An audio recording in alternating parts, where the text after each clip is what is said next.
And we are back. It is another edition of From the Pocket coming at you on a Thursday. And we are picking up right where we left off with our last episode on Monday, where we went through and talked about every team's draft needs. We are officially going to be a draft-centered show for the next month. As I talked about in the last episode, if you didn't hear that, go check it out. We broke down all the NFC team needs and just kind of what the schedule is going to look like. But broadly, these next 4 weeks, it's going to be talking about these team needs, going through some of these position groups, the select ones that I think are maybe the most impactful of this draft class. I also want to talk about maybe some gems that I have come to really love and appreciate as I've been going through learning about more and more of these prospects. You know, maybe some hidden gems that aren't going to be picked until later on in the draft, but guys that I really like and think could make an impact even if they are later round picks. So it's going to be a lot of fun. The week of the draft, I'm going to get my mock draft on Monday, where I'm going to go through and pick all of the first round. And then that Thursday night, we are live, baby. We are live for the draft on April 23rd, reacting to the entire first round. Cannot wait for that. And then, of course, the following week is going to just be all of that draft reaction preview, going through the teams, going through the steals, probably even spend 2 weeks on that. I don't know. But today, again, Monday's episode was the NFC. Today, we're doing the AFC. And I did want to spend some time. I didn't get a chance to talk about this much in the first one, but I did want to spend a little bit of time just talking about how I'm approaching this and kind of where I'm viewing like a team need. And I know it's not, the predominant need is not always the best way to gauge what a team should do in the draft, right? Because there is a difference between what the GM and the scouting department are thinking of versus what the coach is thinking of, right? The coach is like, I need a guy that I can plug in to middle linebacker right now because I don't have one of those guys that I trust. And it's nice to draft for need, but it can also pigeonhole you a little bit, right? Because if you're picking in the top 5, you're good. Like, you're going to get a blue chip guy. You probably have your pick of the litter for a variety of positions you might want to pick at. If you say, oh, well, the best edge rusher we had got picked, but I also need a corner, and there's not been a corner taken yet. I can pick the best corner in the draft according to my draft grade. So, it's when you're picking like 15th and you're like, I need a middle linebacker. It's like, okay, well, what if your best middle linebacker was too deep and then that third guy is like a third round draft grade and it's like the two guys get picked before 15? What are you doing then? Like, are you trading out of that pick, or like, there's more strategy that goes into it than just picking for needs. So I understand, like, some of what we're doing here is a little bit oversimplifying the draft process, but nevertheless, like, I do think picking for need is important. And I do understand the philosophy, too, of both picking the best player available and also preparing for the future, right? It would behoove you as an organization if man, we are losing our entire linebacking core to free agency this year. It might behoove you to try to be targeting a linebacker, even if that's not an immediate need you have this year. It's kind of getting ahead of a problem that's going to come down the road, even if it doesn't give you an immediate need now. So there is a lot of strategy and a lot of approach, and every team has a different philosophy and how they approach it. So I say all that to kind of just caveat what we're doing here today. I am just going through where teams stand in regards to post-free agency, where are the gaps still on their roster, and where do I think they will likely try to target in the draft to get it on top of those needs. Now, that's not to necessarily, I might have a team here that's like, well, this team needs corners, and they might need corners, and it might be cool. Like, I might say here, like, I think they should take a corner with their first pick. They might not think they need a corner with their first pick. They might go pick an edge rusher and bury him away on their depth chart and kind of have that guy develop over time. And then they go back in the second round to get a corner if they like the draft grades better in the second round or something. So it's all very in flux, I guess. I don't want to call it a total exercise in futility. I do think there is value in like getting people familiar with where these teams are going into the draft, but like ultimately you're not. It's the same thing as like people predicting like where the free agents are go. Like you can't. There's no earthly way to know that. There's just, unless you have insider information. There's just like it's all for fun. So I'm trying to go a little bit beyond just having fun here. I'm trying to actually inform people listening on like, hey, here's what these teams need at the very least, so like they can be looking at and seeing how these teams address these needs. But as far as predictions go, they're just kind of fun. So anyway, I've been yappering enough on that. So we're going to go ahead and get started. I think it's worth talking about the AFC West. The team that is picking first overall is the Las Vegas Raiders in the AFC West. Don't really know how much time we need to spend on this. Unfortunately, they only have one draft pick. We thought they were going to get a second. Maybe they end up getting one if they do end up moving Max Crosby. We'll see. Who knows what they're going to do with that. They're at the very least showing that they're wanting to keep him. How much you believe that, that's up to you. But assuming they do keep Max Crosby, assuming they don't collect any more talent picks and draft capital in the first round, they're picking first overall. They're going Fernando Mendoza. I mean, that's just what they're doing. If they get a second pick, they might go receiver or O-line. I do not see them focusing on their defense. I think they made some defensive free agency signings to really not have to worry about that, at least on the front seven. Their secondary, Eric Stokes, Teron Johnson was brought in. Like, it's not bad. It's pretty tough. It's not great, but like I would much rather if you get extra draft capital, go draft a receiver, go draft an offensive lineman, go do everything you can to support Fernando Mendoza, and then worry about you have a 4-year runway with Fernando Mendoza to 3 years, if you give him an extension early, but even then, like those don't kick in for a while. So like you have a 4-year runway once you draft Fernando Mendoza. You don't need to take care of your defense right now. Go worry about your offense. Put Fernando Mendoza in the best situation possible to develop and reach his full potential. And then that's when in year 2, you're going to have a lot of salary cap space. Go and again, you might have moved off of Max Crosby by that point, so you might even have more draft capital then. Go address your defense then. So that's where I think the Raiders should go. I think their first and second round picks are going to be Fernando Mendoza and receiver or offensive lineman, depending on where the value is based on their draft board. So that's what I got with the Raiders. Nothing crazy there. Our next team in the AFC West is going to be... Pretty weird to say this, but it's the Kansas City Chiefs picking at 9 and 29th. So the Chiefs have been a top topic, I guess, for the draft for a minute now. What are they going to do with that 9th pick? It is the first time they have had a top 10 pick since they drafted Patrick Mahomes in the top 10, and it's only going to be the first top 10 pick they've had since Andy Reid's been there. His first one was his first pick with Eric Fisher in the 2013 draft, and then Patrick Mahomes a few years later, and now this one. They need a lot. Like, I'm not going to lie, they need a lot. The good news is they do have basically 3 picks in the top 40. I think it's technically the top 41, but it's top 40, 3 picks basically. I would love them to do a combination of, I would love to see them get an edge rusher here. There's a really good chance, though, that Reuben Bain, David Bailey, and Arvell Reese are all going to be off the board by the time we get to 9. And, maybe they love Hakeem Messidor. I do. I think Hakeem Messidor is really, really good. But, do you want to be picking him with the 9th overall pick? I don't know.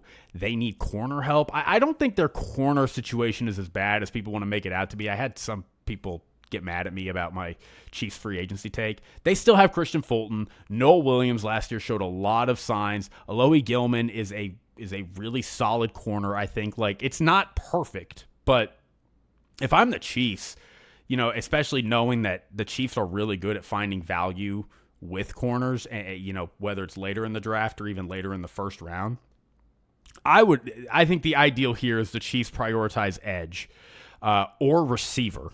Get their pick of the litter for like a skill position player. Maybe they go Kenyon Sadiq. Maybe that's where they're leaning. Like Patrick Mahomes loves throwing to his tight end, so getting a guy that you can take care of at tight end for the next 6, 7, 8 years while Mahomes is still there doing what he does, that might be where they go. So there's a couple options there. I would love to see them prioritize edge. If not, go prioritize getting another skill position player for your offense. And then I think later on in the draft, you either get edge later on in the first round when there's more value at edge again, and maybe corner in the second round, or you flip those. So any combination of skill position player, edge, corner in their first 3 picks. And I think if they pick right and they pick with value, I think the Chiefs are going to be cooking. So I think that's a good game plan, but like it is a lot that they got to hit. The good news is they are one of the better teams at drafting, but like, boy, it's a lot to get right. So we'll see what they do. But Chiefs are a very interesting one. I think everybody's going to be very curious to see where they go. And then we move on to the LA Chargers, who honestly, I don't know where the Chargers are going to go. Like offensive line, they could go guard. They didn't do a great job. They got Tyler Biotis, they got Cole Strange, they got some really good utility blockers in their fullback room and their tight end room. So I'm not knocking them for that, but like they could go O-line or edge. They could obviously go receiver. They could definitely go receiver, but I just do not see Jim Harbaugh ever doing that. Maybe Mike McDaniels, it seems like he's leading a lot of these offensive signings that they've been doing, so maybe he can convince Jim Harbaugh, hey, dude, I need this receiver to make my offense be as good as possible. But it was the same thing with the Joe Alt conversation a few years ago where everybody was just like, well, clearly the Chargers are going to take like either a Malik Neighbors or a Marvin Harrison Jr. pick. And everybody who knew Jim Harbaugh is like, Jim Harbaugh is not taking a receiver with the 5th overall pick. He is not doing that. He is going to go Joe Alt. He's going to build that line. That's exactly what he did. So I just have a hard time believing, even though they need it, I mean, they have other needs too. You could even argue more pressing needs than receiver even, but I just am hard-pressed to believe they're going to spend 22 on a skill position player that's not a running back like they did with Omari and Hampton last year, who, again, is directly implicated in the kind of offense Jim Harbaugh wants to run. So I think offensive lineman is probably where they go, maybe edge, but it's going to be one of those probably. If they take a receiver, like I'm not saying it can't happen, but if they take a receiver, I will be shocked. I will be shy. I will come out here. I will eat my words. But I do not think it's going to happen. And then we get to Denver. Little known fact for y'all listening to me. I recorded that episode about the AFC grades before the Denver trade. So that's why if you listen to that, you're like, why did you not talk at all about Denver doing what they did? Because it hadn't happened when I recorded that. So I'm going to talk about it right here really quick. They're not picking in the first round because they gave up the 30th overall pick to go get Jalen Waddle. It was one of, if not the biggest needs that team had. They still have some other needs, ancillary needs here and there, but like that real playmaking receiver that can give them explosive play, they did not have that, and they got that with Jalen Waddle. And I think it was a good trade for both Miami and for them. I know there's some confusion about what Miami is doing, signing a quarterback, but then tearing it all down. But, like, that's neither here nor there right now. I think for the Broncos, though, as far as their remaining draft needs goes, it's really, they probably could get another tight end. Their tight end situation is not great, and this is a deep, deep, deep tight end class. A very deep tight end class. So even if they're not, I don't think they'll pick one early, but like I think they will take a stab at a tight end somewhere in this draft. They need to figure out how to replace John Franklin Myers on the interior defensive line, so I expect them to try to do that in some capacity. I'm seeing some people close to the Broncos mock them going inside linebacker in the late second round. I don't know how much I love that. Like, I kind of get it. Again, that gets into that, like, planning for the future. They just re-signed Alex Singleton and Justin Strnad, so, like, whoever they draft would be, like, their third linebacker if they were to go that route, and it would be setting them up for the future. But, like, right, it doesn't help them right now. So there's a couple of places they could go. Their secondary is set. I don't think they need more edge help. Their offensive line is obviously amazing. I don't think, they might find a running back that they like somewhere in the draft, but I really think they like R.J. Harvey, and they're banking that R.J. Harvey is going to continue to develop for them. So really, yeah, those are the areas that I think the Broncos need to tackle. Not sure where we're going to be at in the second round, late second round, when they're going to pick first unless they trade up as far as what value is left on the board, but it'll be somewhere in there is kind of what my understanding is, just from reading the beat writers. Okay. Let's talk, boy, Let's talk the AFC East. Let's talk the AFC East. We got the Jets picking second overall. The Jets are obviously an interesting one, right? Because they have 2 picks in the first round. They pick in 2 and 16. I think, I mean, this is one of those where everybody just talks about it so much it just becomes a fact. Like, it feels like it's become a fact, whether or not it actually is true, that the Jets are going to go and get Arvell Reese with the second pick overall. At the very least, an edge rusher. Whether maybe they grade David Bailey higher than Arvell Reese or Ruben Bain, and they go, but like the consensus seems to be they are going to go edge here. And I think that's helped by the fact that they do pick 16th overall again. So that's going to set them up to really, I think in their second pick in the first round, they're probably going to try to go receiver, try to throw some resources at that offense. They have Breece Hall, they have Garrett Wilson, they have Mason Taylor at tight end, who, I think he's pretty solid. I like their offensive line. So, really setting their offense up with that 16th pick.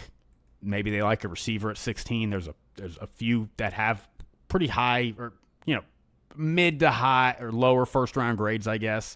So maybe they like somebody there. That's how I think the Jets are probably going to attack the draft. I don't think they'll go like 2 offense or 2 defense. I think they're going to go with the best player in the draft that on their board at the second pick overall. That's not Fernando Mendoza. And that's going to be a defensive player because this is a defensive draft. And then that 16th pick, they're going to probably try to pick for value on their offensive side. So that's what I think they will do. And that's what I think they should do. Geno Smith isn't bad, but I think you really need to be considering like setting up your situation for next year when you are probably going to take a quarterback. You're going to be able to package picks here. They're going to have 3 first-round picks next year. So package your picks together, plan to move up and get the guy that you want, and he's going to be able to come in with a pretty solid offensive line, some solid receivers, and hopefully a defense that is competent. So that's what I think the Jets are probably long-term trying to do, and I think that's a pretty good plan. Okay. Let's talk Miami. Miami's picking at 11, but boy, they kind of need everything at this point. I really don't know where they're going to go with this. Their offensive line is actually not bad. I don't think they're going to go offensive line with this pick. I think at 11, they're probably going defense. They just need so much help on that front 7. I could see them go receiver. They did just get rid of Jalen Waddle. They lost Tyreek Hill. Like, you look at their weapons, it's pretty non-existent. So, and I do think there's got to be some level of interest in helping out Malik Willis in some capacity. So I could see them taking a wide receiver here and then maybe looping back later on in the first round where, again, like, that top of the draft, those defensive edges are very, very good value. And then you get into that middle draft, from that pick kind of 9 to pick 20, there's not a lot of edge talent that's like valued at that part. But then you get back into the later part of that first round. That's when you start seeing that value creep up again for those edge defenders. I wonder if that's Miami's plan, is we can go skill position with our first pick where there will be some value, and then we can circle back with the 30th pick and start working towards building out our defensive front again, which they need to desperately. So that's, again, kind of similar to the Jets almost, but a little reversed, where like they're using their first pick on the skill position player and then using that back end pick in the first round to fill out their defensive front. So I think that's probably Miami's move. They just need help everywhere. I mean, this is a reset year for Miami. This is,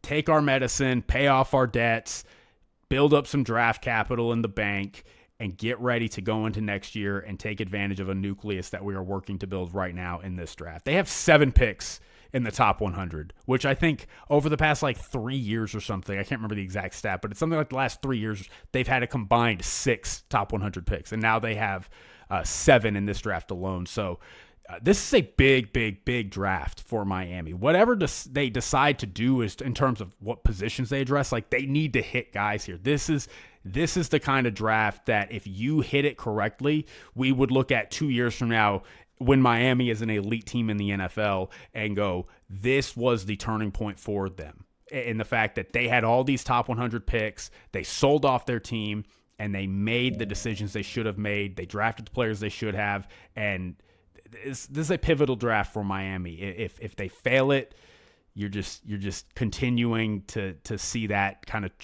cycle of mediocrity. But if they hit it, this can really be the difference for them 2 years from now. So big draft for Miami in terms of how much space they have. Okay. Let's talk about, who do we want to talk about next? We got the Bills and the Patriots. Let's do Bills first. I think they just need to go defense. I don't care where they go on defense, either edge, either interior line, either linebackers. I think your offense is probably fine. You could go offensive lineman. They did lose a couple of offensive line pieces in free agency, and that offensive line has been a real crown jewel for them. They're not going to go receiver here. They got DJ Moore, and I think they got DJ Moore because they did not want to have to worry about drafting a receiver because, like, we could be real, they're really not that good at it. They did add Bradley Chubb, but, like, how much of an effect is Bradley Chubb going to have? They have Greg Rousseau still, which Greg Rousseau is really, really good. They lost AJ Epinesa, but I think this is probably an edge or a linebacker. Somewhere in the front seven is where they need to go. They've just shedded a lot of talent in those areas over the past couple of years. I mean, they went into last year with real bad questions at edge to begin with, even after signing like Joey Bosa. Now Joey Bosa's gone again. So I think given the fact that Sean McDermott is gone, so now there's questions about what is this defense going to look like post Sean McDermott in terms of the talent it has, because it really feels like Sean McDermott did a great job of getting more out of his team in terms of the sum of its parts.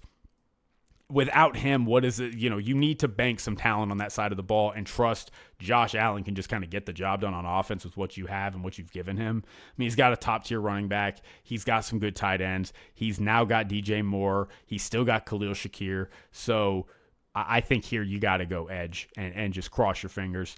It's a really big pick for the Bills, though. They could pick either front seven or offensive lineman, and I wouldn't be upset. I'd probably be a little upset if they went O-line. They need help on that defense so bad, especially because they don't have their second-round pick. So it's really their opportunity this is going to be their opportunity here, this pick, to get a starter. And then in the third round, like, you're probably not getting a starter in the third, fourth, and so on. Like, you're kind of building depth at that point and crossing your fingers. One of them turns out a little better than you expected. So, yeah, we'll end it with the Bills there, but that's where I think the Bills need to go. And then the Patriots. The Patriots are another interesting one. I really like. I would like to see them prioritize helping Drake May on the other side of the ball. Like, Booty is fine, Romeo Doubs is fine, but I don't think either of them are better than what Stephon Diggs gave you.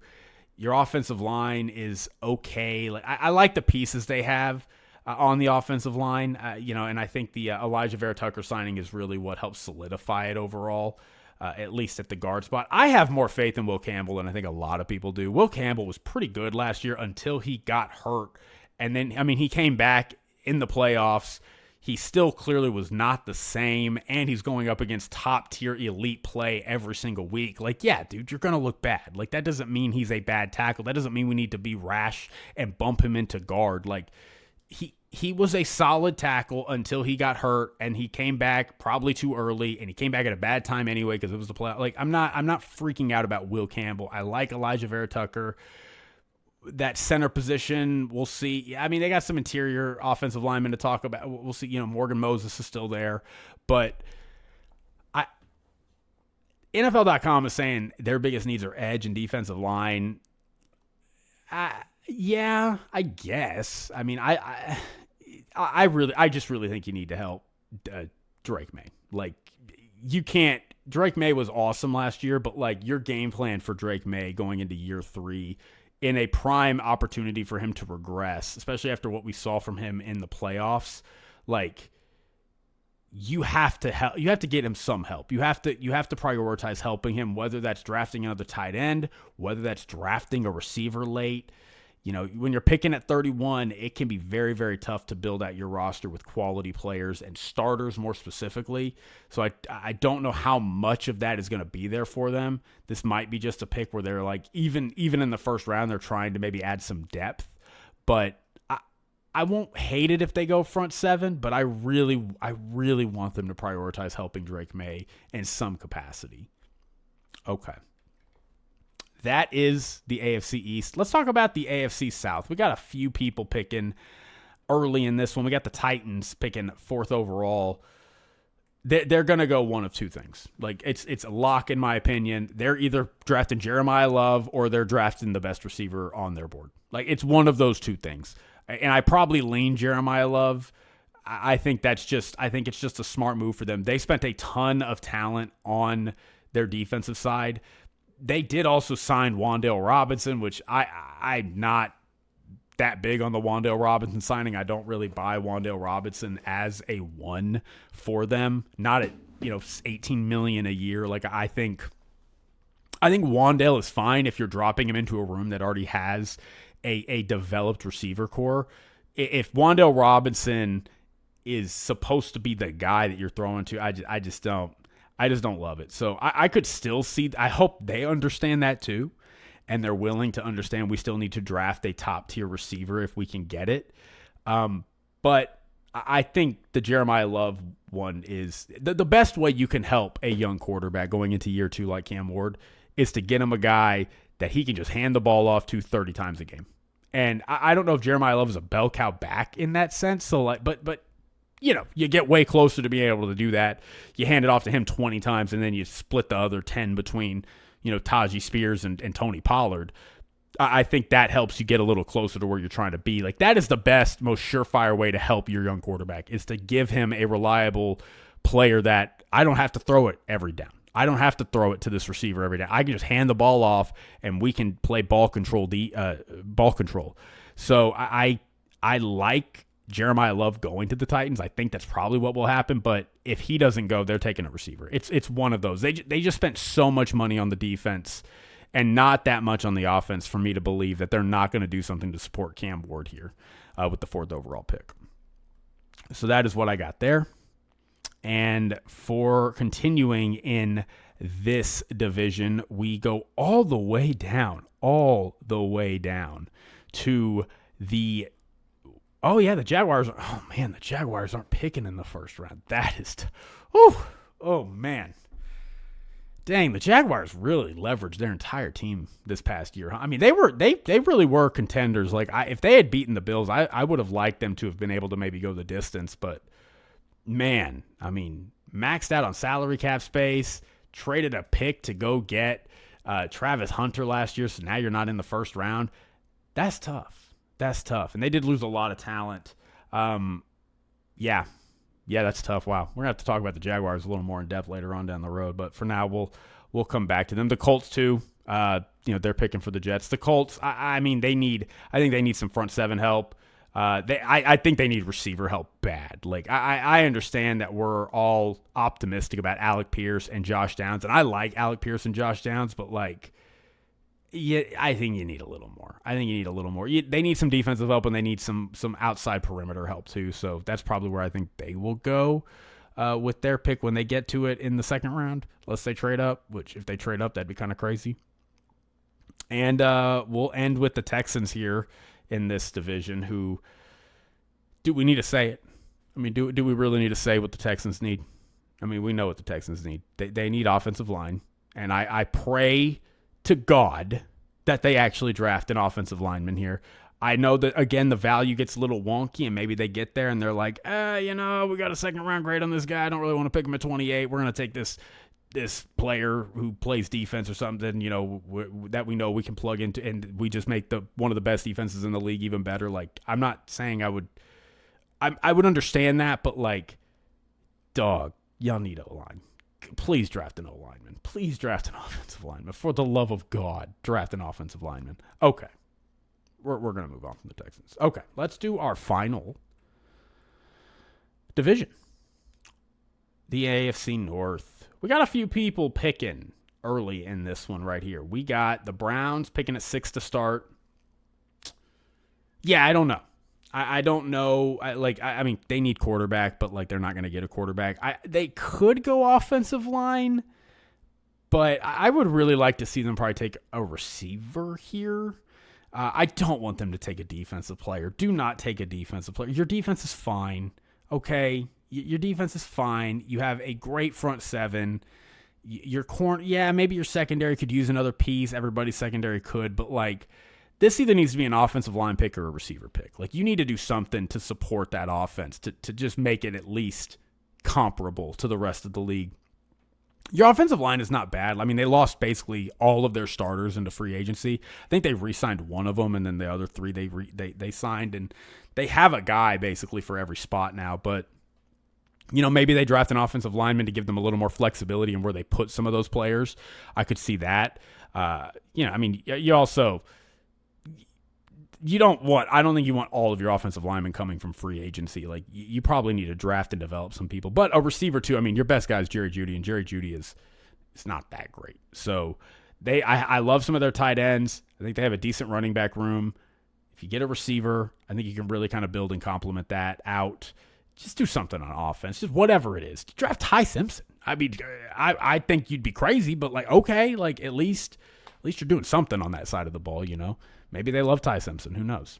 So, real talk. Is somebody going to take Ty Simpson in the first round? Like, I don't mean to get distracted, but it could happen. I mean, it really could happen. Like, all you need is one of these quarterback-hungry teams to say, like, yeah, we would like to take our chances with Ty Simpson. And I mean, the value. I was listening to some guys talk about this. Like, the trade-off, the value of doing that is so worth it if it hits. And it's really not that big of a deal if it doesn't. Like we've seen teams, even in recent history, draft a quarterback and say, oh, whoops, our bad, never mind, and then go take another quarterback.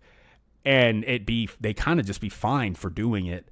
Like, but if it hits, I mean, what a quarterback that hits in the NFL can do for your franchise. We've seen it over and over and over again, and there's not a team that I think would be more hungry for that than the team that we all joke about their quarterback situation since I've been alive, the Cleveland Browns. So, maybe they do take that swing and they take that chance. I don't think they will, but like somebody's probably going to. Like that's all I'm saying. Somebody is probably going to. Whether or not it's a good idea, I'm not critiquing the idea. I'm just telling you it will probably happen. Okay. Let's go to the Bengals, picking 10th overall.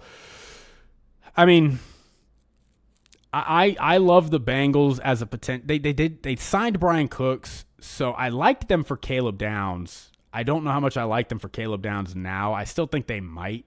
They need defensive help wherever they get it. Their linebacking core, I think, is where they could be looking. CJ Allen, I wonder if it's maybe a little too early for him here, but like he could be a decent linebacker option for them. They added some defensive line help. They added some secondary help. The Shamar Stewart of it all is a little weird, but like at linebacker, they had two rookies starting last year and it did not go very well. Maybe they're banking that like those guys are going to improve and get better. And if they do, okay, then we're good. Everything's coming up aces, but if they don't, and they're going to have a better idea than any of us are about how that development is looking because they're the ones in the building, maybe they do go linebacker here. Maybe they do go CJ Allen, or maybe they go like, a top corner, like a Mansour Delane or something. If Mansour Delane is still available, which, PFF has Mansour Delane graded as the 9th player in the draft. So he definitely could fall. Maybe the Chiefs love Mansour Delane and they're like, we see a corner that we can take, we take it. But like usually they're taking players later on. They're taking corners later on. I don't think any other teams would take a corner that early. So, maybe the Bengals are the team that does that and they just continue to bolster that defense. But wherever they go on defense, I will be happy with. Especially if, again, everybody would love to take an edge player. Like I know that's you just scroll through, every team basically needs an edge. I feel like I've been a broken record on these two episodes over and over and over saying this team needs an edge, this team needs an edge, this team needs an edge. It is a deep edge class and everybody needs edge rushers. It is one of the most important units on the team. But if they get to the 10th pick, which there might not be a value there of taking an edge at 10, but we have our pick of the litter at corner. Okay, go get a Mansour Delane. Like, I wouldn't hate that. So as long as they're prioritizing that defense and continuing to add talent to that side of the ball, I think the Bengals did their job. Okay.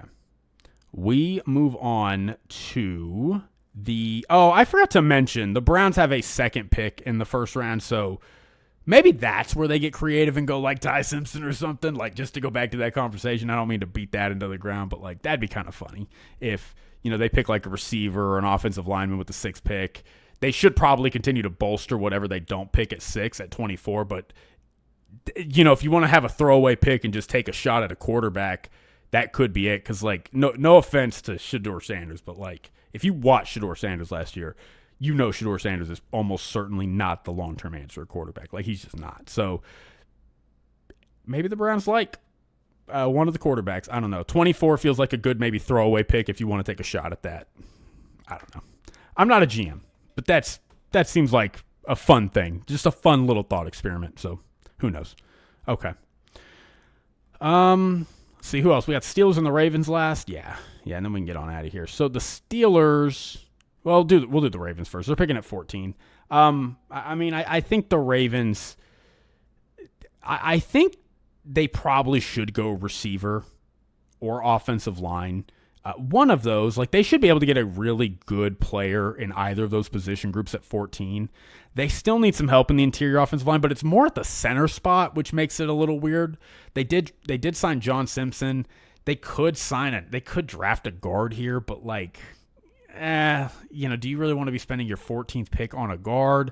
This was the team that spent the 14th pick on a safety, and Kyle Hamilton is Kyle Hamilton. So, for all that it's worth, when it's like, oh, you don't want to be taking this kind of player at this level of draft capital, the Ravens are a team that have made it work from time to time, but they didn't do anything to address the receiving room, and I think they need a receiver. I think you got to help Lamar out. You can't have it be all on Lamar. I know he's only 29, but like, he is getting older, and Lamar's just not going to be able to just take it into his hands and do anything he can with it all the time. Like, you need to help. You can't have all of your explosive ability come from just Lamar and Derrick Henry. You need to have some of that on the perimeter as well. And I think at 14, that's a good opportunity to do that. So I would like to see them take a receiver. But an offensive lineman I wouldn't hate. I don't think they'll go defense with the 14th pick unless just they have insane value that they love there. I just don't see it. So, yeah. And then we'll do the Steelers, and we'll get on out here. Steelers at 21. I'm just Ty Simpson watch. That's all I'm saying. We still have no idea who's playing quarterback for them. Aaron Rodgers in theory could, but that's not confirmed. No idea what that quarterback situation is going to look like. And maybe Mike McCarthy sees something in Ty Simpson and says, I want that guy. Who knows? If not, offensive line, wide receiver. I really don't know where the Steelers go. Like, they need. I feel like the Steelers need a lot of like long-term help in a lot of areas of their team. Their defense, like, in theory right now is fine in a lot of areas, but like, it's also very old and it's a lot of rentals. So I could see them going almost anywhere on defense and probably not regretting it long-term. The Steelers are, again, kind of one of those teams where it's like, they're not, to me, necessarily bad at anything. Their offensive line could use some work, but like, again, like, their receiving room, DK Metcalf, Michael Pittman, it's not bad, but it's like, you'd love another receiver.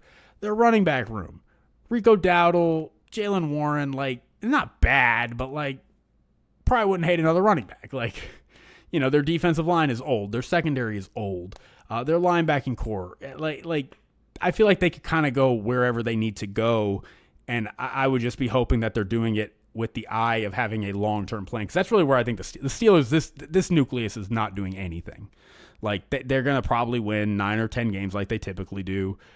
This nucleus is not doing it. This team, this pick, and so on and so forth, even at 21, which is kind of tough, but they really need to be thinking about the future with whatever they pick here. So that's what I'd like to see from the Steelers, that long-term planning, whatever it is. And I think given like where the state of their roster is at, again, not saying it's bad, but just with the contracts and the signings and everything they have, like, I think it's an opportunity for them to maybe they just go best player available and build from there.